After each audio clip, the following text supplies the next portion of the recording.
What's up guys, it's Drac, and this is a funky new product or product line. Really what it is it's a very unique instance of another world entering our world, and that is the world of real steel and airsoft, if the conglomerate that's put this together is to be believed. Now we got a preview of this at SHOT Show 2017 or 2018, I can't quite remember, but either way, they've been working on it for a while. So what is Rekt, or Get Wrecked? We've got first to get wrecked is the official hashtag for this content. That's sort of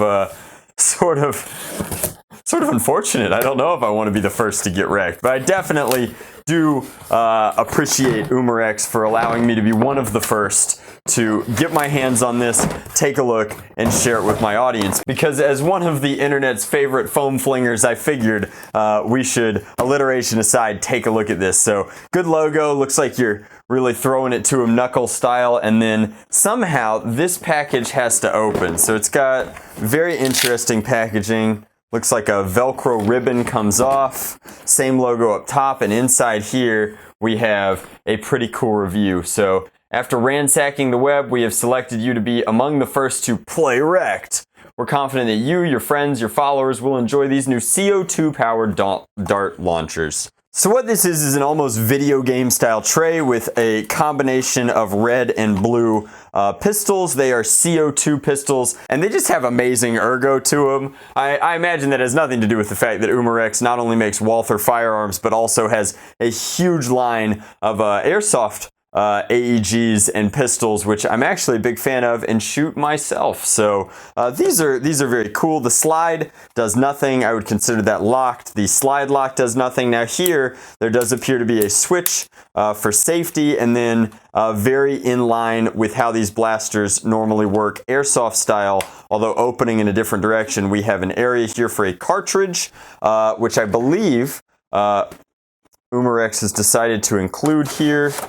And sure enough, we've got a whole bunch of cool stuff. So we have a full set of pretty serious safety glasses. These are some of the nicest ones I've ever seen included with a foam flinging product, almost certainly by virtue of the fact that normally they have to be impact rated for what these guys usually do. So there's a little foam inside here to make them comfortable. And then they say that they're polycarbonate, and then they're Rekt logoed up, which is actually quite cool. Then they did include some CO2 cartridges and what appear to be just genuine Nerf Elite darts, or maybe they're knockoffs. You never know these days. No real difference. So to load the blaster, you're going to go ahead and you're going to take your 12-gram CO2 cartridge, very common in airsoft and used to be very common in paintball pistols, although I think now they have built-in rechargeables. Twist this all the way down until it seats like that, and then twist it all the way up until you pierce the tank, and then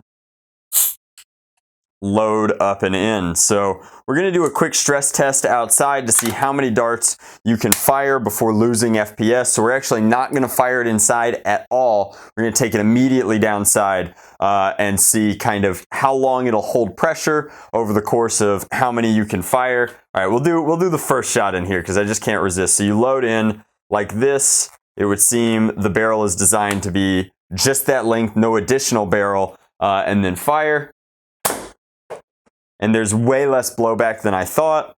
You come all the way back, it's got a great trigger, and then springs forward. So we'll go ahead and put the safety on. With the safety on, there's no action there, and then we'll pull it back, take it downstairs. Let's go. All right, guys, so you can check out looking down the sights.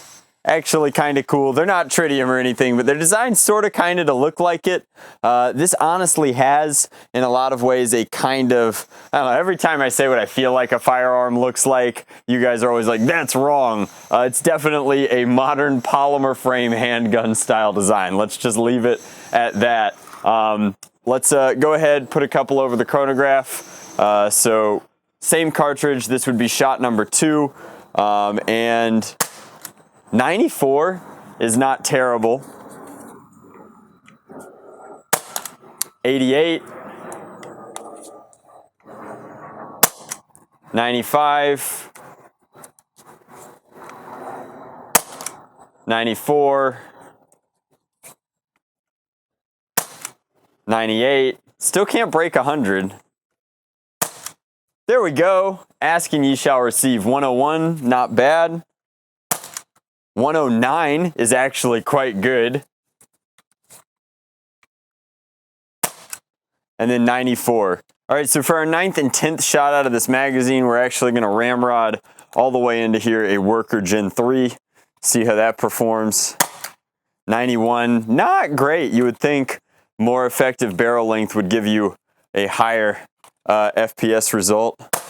And then 137 is actually not that bad. So let's take a Worker Dart like this. This is a Gen 2, slightly different fit. Really ramrod that in there and see what happens.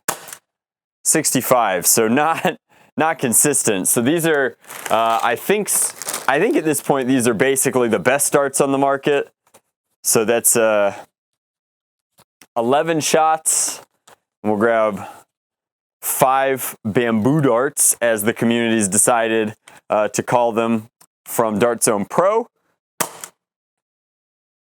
That was kind of wild. I don't know what happened there. 57, 51. 76. All right, so it does not like the Pro Darts. 67. All right, so we're ramrodding a bamboo dart now, a half length. 78. I think that was our 16th shot. And then we'll 89, not terrible. So that's 17 shots. Now we'll just count off a few more, kind of simulate. 27, 28, 29, 30. All right, so 30 shots into your cartridge. What do you have left in the tank? Let's find out. 82, 93, 40 shots in. We have 84, 85. So we're losing a little bit of pressure, but not too much. It's got pretty decent regulation. 50 shots in. Take 2 more. 74. 65.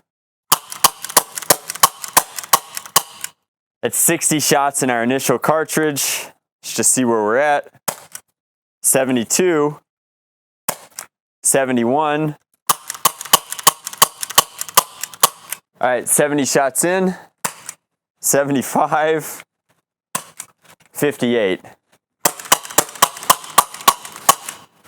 So mega gangster moding our way to 80 shots. 75. 72. It's a kill shot. Kill shot. Don't actually ever hold anything that way. All right, 80 shots. 68. 67. 81 is 50. 82 is an error. 83, 63. All right, 90, 92, 76. I think that was an error. 67.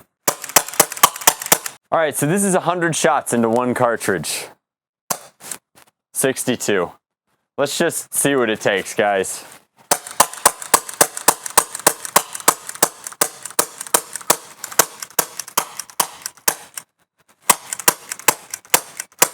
All right, right at about 125, we started getting some funky sounds. And we're done. I mean, you guys should be able to tell that's... All right, so I'm pretty comfortable saying a little over 100 shots, but not too many, is about what you're gonna get out of this cartridge when you're done. Pop this back strap up, twist this the other way, wick that last little bit of pressure. Now these can be cold depending upon how quickly you did all of that shooting, so just keep that in mind. CO2 gets a little frosty. CO2 in a closed plastic container can actually be quite dangerous. However, it looks like there's a large metal shield in here sort of holding it in. Nothing on the back strap, but that plastic does look to be pretty thick. So let's throw a fresh one in, put a few downrange, give you guys our final thoughts. I can confirm the ammo that we were shooting that came directly from Rekt is in fact a it's an equivalent to one of the knockoff Elite darts on Amazon. They're not genuine. They don't have the right code on the rubber tip for them, but as we know on this channel, not to be fooled, there is effectively no difference. So the barrel fit with the darts that they sent were quite good. Obviously non-optimized shots, not as good. Let's take this fresh one, grab a couple of Elite darts, and put them downrange. All right, so we've got a good spattering of different knockoff and genuine darts. Putting them downrange, you get that kind of an effect that is really better visualized when firing downrange. You get sort of a smoke effect out of the barrel from the CO2 wicking pressure. We're not getting like amazing ranges out of this compared to modified blasters. In fact, it's only marginally better than stock performance in regular blaster toys. However, you get that cool effect, and the performance is certainly not poor. We are getting 60, 70 foot shots out of them. Let's go ahead and put one into this bush, just kind of see what that looks like. And it made it through a few leaves. That's not too terrible. Spinability is of course good. Maybe you want to put it on safety before you start doing that now. I want to take it inside. I want to give you guys my final thoughts on the product, but before we do that, we have to do one more thing over this chronograph. Sorry, Umarex. All right, guys, so this is a completely stock $9 pistol from Hasbro. Let's go ahead and put that over the chronograph. 68. Put it over one more time.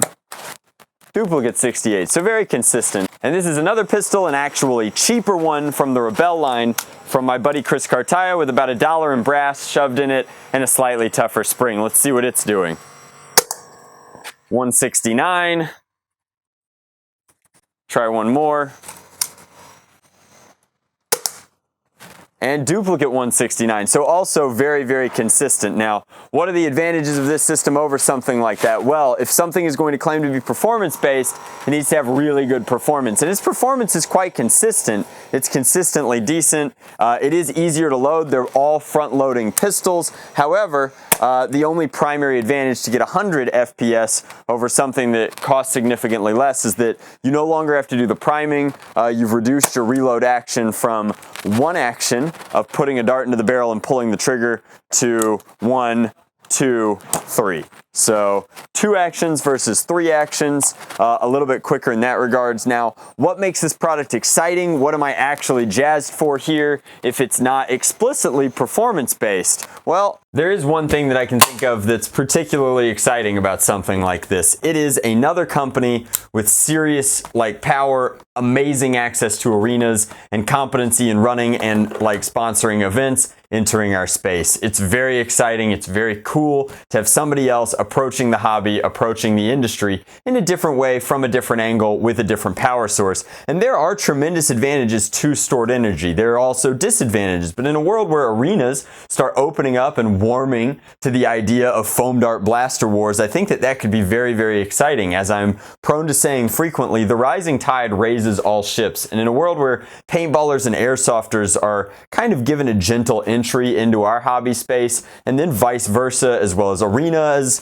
and owners of those arenas, it leads to a more prevalent opportunity for airsoft and paintball arenas that are already established businesses to have Nerf nights where the worlds get blended and shooting sports takes off in a direction that carries Nerf with it. I think that that would be really exciting, in particular as someone who's always focused on and been passionate about competitive Nerf. It opens up a window that has previously been painted shut to us. So pretty stoked about that. Not entirely sure on the pricing of these models. The ones that I saw at SHOT Show looked like AR-15s, where the foregrip was a pump action and they were utilizing what appeared to be cross-compatible in-strike magazine geometry, and I'm very, very excited to see more about those. Overall, I am pleasantly optimistic about this as a line of blasters, and I can't wait to see where it evolves from here. The pistols might seem slightly lackluster in terms of their overall FPS, but considering that they're brand new to this space, I'm going to give them a pass on this one. I'm going to welcome them in with open arms, and I'm going to heavily encourage them,